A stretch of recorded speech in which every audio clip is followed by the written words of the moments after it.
Hello, comrades, and welcome to another update on the Kherson front. There are no updates in the center or in the south. However, here in the north, there are reports of Ukraine actually advancing on the whole front line. We see them attacking Petrivka and Myroliubivka in the east. Here, they have majorly stalled, as there's been no advances in the past few days. In the west, the Ukrainians keep advancing bit by bit, house by house, as the Russians pull back further and further.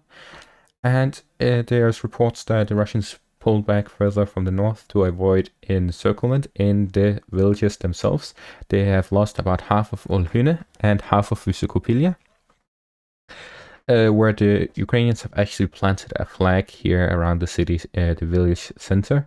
And it has been geolocated to this area, and there has been video proof. First, they thought the Ryber thought that it was a repost from a few days ago, the 31st of August.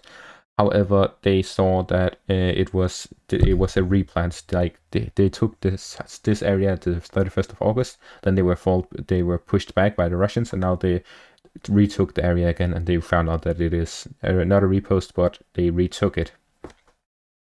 And okay, so a quick message to everyone who says this is hearsay, Russian sources, and so on. First of all, Ukraine has announced a media blackout. That means they don't give any updates. If anyone updates with Ukrainian sources, then it is bullshit, because Ukraine does not update, so any Ukrainian source is false. It is hearsay. As for the Russian sources, they have not ordered a blackout. That means they actually have cameramen close to the front line. The soldiers do report what's happening and so on. So Russian sources here are more reliable. Also, think about it this way. If you are winning in a battle, you would want to report instantly and as accurate as possible because you're winning. But if you're losing, you would want to lie and delay the reporting and so on. That's why generally Russian sources are more reliable, because they are winning. And I'm not saying they're winning hugely, they're taking Kiev in 3 days or whatever. I don't believe that. But I do believe that they are slowly advancing. Here they are falling back, and they're also reporting that, because so far they have been more reliable. Okay, so, and for someone who says, well, where are the sources? The link to this map is in the description.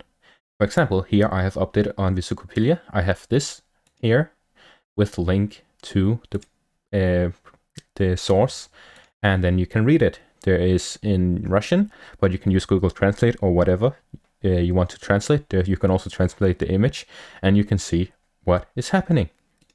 So I'm not saying this out of whatever. It's not hearsay. It is a Russian media source that isn't government controlled. It is not state media, but it is Russian media. But they have been reliable throughout this whole war. On the Eastern Front and the Northern Front, everywhere, they have been reliable. So I trust this source. If you don't trust it, I don't care. I'm not going to convince you to believe me, but I am reporting what I believe and my analysis of the situation. Thank you very much.